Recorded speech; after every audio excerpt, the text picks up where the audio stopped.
Uma vez salvo, sempre salvo.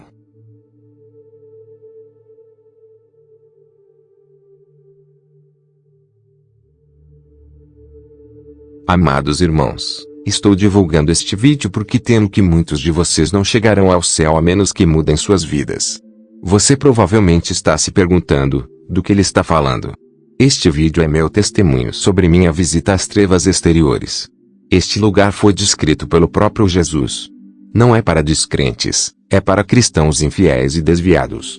Muitas dessas pessoas acreditarão no falso ensino de, uma vez salvo, sempre salvo. Este ensino é uma mentira. A segurança eterna, também conhecida como uma vez salvo, sempre salvo, é a crença de que a partir do momento em que alguém se torna cristão, será salvo do inferno e não perderá a salvação. Uma vez que uma pessoa é verdadeiramente nascido de Deus ou regenerado pela habitação do Espírito Santo, nada no céu ou na terra será capaz de separá-los do amor de Deus. Romanos 8:39. E assim nada pode reverter a condição de ter se tornado cristão. A segurança eterna é proeminente entre os calvinistas devido à doutrina da perseverança dos santos, mas também é encontrada na teologia da graça livre, e na teologia batista do livre-arbítrio. Também em outras igrejas protestantes da tradição evangélica, particularmente dentro de igrejas batistas fundamentais independentes. Wikipédia. Em agosto de 1983, fui levado a um lugar que, quando voltei, percebi que era a escuridão externa. Existem muitos testemunhos sobre as visitas ao inferno e ao céu. Meu testemunho é sobre um lugar particular chamado escuridão externa. Jesus advertiu muitas vezes sobre este lugar. Você leu em seus evangelhos, eu lhe asseguro, mas sua igreja alguma vez o ensinou? Eu duvido muito. Caros cristãos, esta é uma mensagem importante. Você precisa assistir a este vídeo. Então, agora, fique comigo enquanto eu compartilho meu testemunho com você. E depois, examinarei algumas passagens bíblicas importantes sobre o assunto, todas dadas pelo próprio Senhor. Em 1983, eu trouxe um homem ao Senhor. Ele era um parente próximo meu, e morávamos na mesma casa. Ele se ajoelhou e disse a oração do pecador, pedindo a Jesus que perdoasse todos os seus pecados. Foi um momento maravilhoso. O tempo passou, mas ele não fez nenhuma mudança em sua vida, que é beber muito álcool. Ele não leu a Bíblia nem foi à igreja. Ele não orou. Eu encorajei tudo que pude. E isso continuou por um tempo considerável. Um sábado, fui para Londres. De manhã, fui a uma exposição de informática, e a um concerto à noite no Royal Albert Hall. Então, no meio do dia, tive algum tempo livre. Sentei-me na escada em frente ao Royal College of Music. Foi um lindo dia ensolarado. E me senti completamente normal e feliz. Não havia ninguém por perto. E então, de repente, o mundo ao meu redor desapareceu de vista. E eu me encontrei em um lugar totalmente silencioso e totalmente escuro. Eu estava absolutamente sozinho. Era como estar no espaço sideral. Eu estava cheio de uma angústia mental que era insuportável. Era insuportável em sua intensidade. Eu senti como se tivesse perdido minha vida. E agora ele se foi. Para todo sempre. Simplesmente não havia como sair dessa situação. Tentei orar, fiquei pensando, isso é tão terrível. E o pior de tudo era que eu sentia que iria durar para sempre. Não havia esperança. Acho que essa foi a pior parte, sem esperança, sem esperança. Não experimentei chamas ou dor física. Eu não vi mais ninguém. Não existem demônios, nada disso. Mas apenas vazio, solidão, rejeição e parecia que o tempo tinha parado. Para mim de qualquer maneira. A escuridão é simplesmente avassaladora. E depois de orar pelo que pareceu um longo tempo, coisas como, Senhor, por favor, o que está acontecendo? E coisas assim. Por favor, me tire daqui. De repente, me vi de volta ao lado de fora do Royal College of Music. E me senti perfeitamente bem. Foi como se nada tivesse acontecido. A experiência durou cerca de 9 minutos e terminou pouco antes das 15 horas. Graças a Deus por isso, porque cada minuto parecia uma eternidade. Simplesmente tinha se arrastado indefinidamente. Foi tão horrível. Bem, a experiência permaneceu comigo o dia todo. Eu não sabia o que pensar. Palavras de Jesus que eu li na Bíblia antes, trevas exteriores, e choro, e ranger de dentes, elas descrevem a situação e a experiência perfeitamente. Bem, fui ao concerto e depois fui para casa. Cheguei à tarde da noite e fiquei surpreso ao encontrar as janelas abertas e nenhuma luz acesa. Ao entrar em casa, encontrei o homem que havia dito a oração do pecador, mas não mudou realmente sua vida. Virado para baixo no corredor, morto como uma pedra. Juntando as peças da casa, ficou claro que ele deve ter morrido à tarde, depois de sair para tomar seu drink matinal, mas antes da sessão de bebida à noite. Tenho certeza de que ele morreu pouco antes das 3 da tarde, e o Senhor me levou em meu espírito com ele quando ele deixou seu corpo e foi para as trevas exteriores. Agora, observe, este homem havia feito a oração do pecador. Foi uma oração sincera.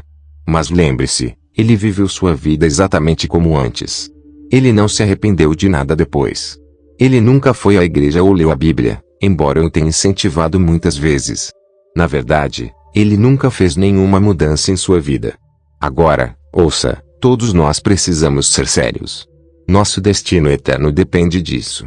O inimigo de nossas almas, que é Satanás, e seu exército quer nos enganar, fazendo-nos pensar, uma vez salvos, sempre salvos. Lembre-se de que o ladrão vem apenas para roubar, matar e destruir. Não se enganem, pessoal. Então, por favor, fique comigo agora enquanto eu termino de cobrir alguns ensinamentos bíblicos sobre o assunto, e então vá e verifique por si mesmo. Verifique novamente, o que estou dizendo é exatamente correto, e leve em seu coração. Jesus falou muito sobre julgamento e inferno. Na verdade, todo o ensino detalhado que temos na Bíblia vem dos lábios do próprio Jesus. Sim, é verdade. Está bem então. Então, o que ele disse sobre as trevas exteriores? Para manter este vídeo agradável e curto, vou tornar este ensino o mais simples possível. Na verdade, é apenas um resumo. Portanto, eu recomendo fortemente que você estude todas as passagens por si mesmo. O primeiro lugar em que vemos as trevas exteriores é em Mateus, capítulo 8. Esta é a história do centurião romano que tinha tanta fé que Jesus ficou maravilhado. E isso o levou a alertar as pessoas religiosas hoje. Eu lhes digo, muitos virão do Oriente e do Ocidente, e comerão com Abraão, Isaque e Jacó no reino dos céus, enquanto os herdeiros do reino serão lançados na escuridão externa, onde haverá choro e ranger de dentes.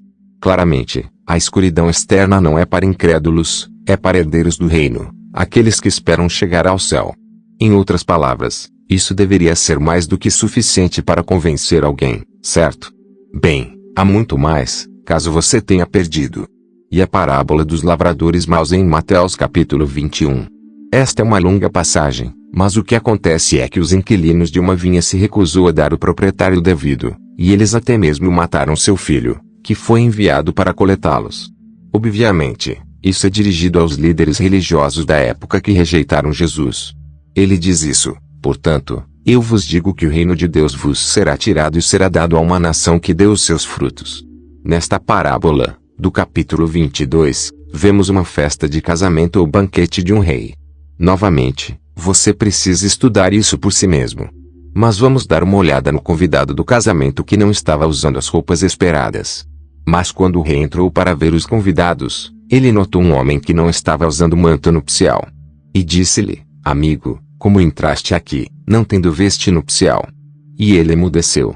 Disse, então, o rei aos servos, amarrai-o de pés e mãos, levai-o e lançai-o nas trevas exteriores, ali, haverá pranto e ranger de dentes. Este homem era obviamente um convidado, mas seu problema era que ele não tinha preparado. E esta atitude o levou a ser lançado nas trevas exteriores. Apocalipse 19, 8, revela que as vestes nupciais são os atos de justiça dos santos. Apocalipse 19, 8. E foi-lhe permitido vestir-se de linho fino, resplandecente e puro, porque o linho fino são as justiças dos santos. Parte da qualificação para ser a noiva é ser preenchida com atos justos. Aqueles que entrarem sem atos justos serão lançados nas trevas exteriores. Temos mais uma parábola para analisar. Por fim, temos a parábola dos talentos. Você pode encontrá-lo no capítulo 25. Quem nunca ouviu essa pregação? Havia 3 servos nesta história. Mas vamos nos lembrar do homem que enterrou seu talento. Ele disse isso, mestre, eu sabia que você era um homem duro, então eu escondi o teu talento no chão. Jesus prossegue dizendo, lançai, pois, o servo inútil nas trevas exteriores, ali, haverá pranto e ranger de dentes. Bem, Podemos dizer muitas coisas sobre este servo particular, mas a coisa mais óbvia é que ele não conseguiu usar seus recursos no nome do mestre. O mestre tinha o direito de exigir um retorno, não é? No entanto, este homem simplesmente desperdiçou o que havia recebido.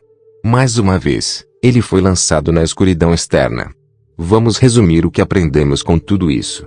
Todas essas pessoas eram herdeiras do reino, mas não conseguiram entrar no reino. Que tragédia para eles!